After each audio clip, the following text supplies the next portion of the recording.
Hi, babe. Nakauwi ka na pala. Akala ko nasa biyahe ka pa. Ako din. Halos kakarating lang din eh. Nabutan ako ng ulan. Si tita ba yung sa likod?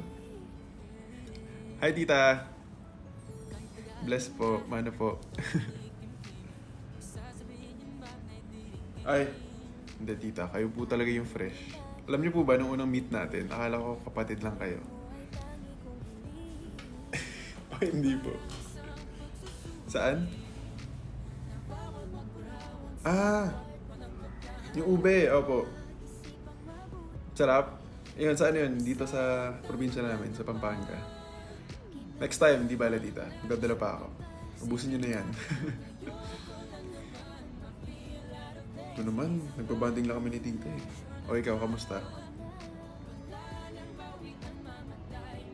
Yung work, okay naman. Okay na kayo ng boss nyo.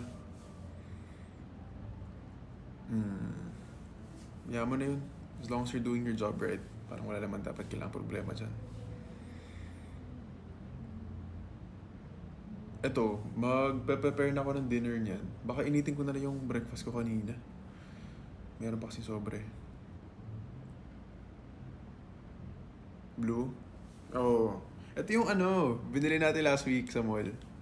Pansin ko rin, mas nahihilig na ako sa ganitong kulay. Ako sige, mag-ano ka muna dyan, mag-ayos-ayos ka. Bagay, baho mo na.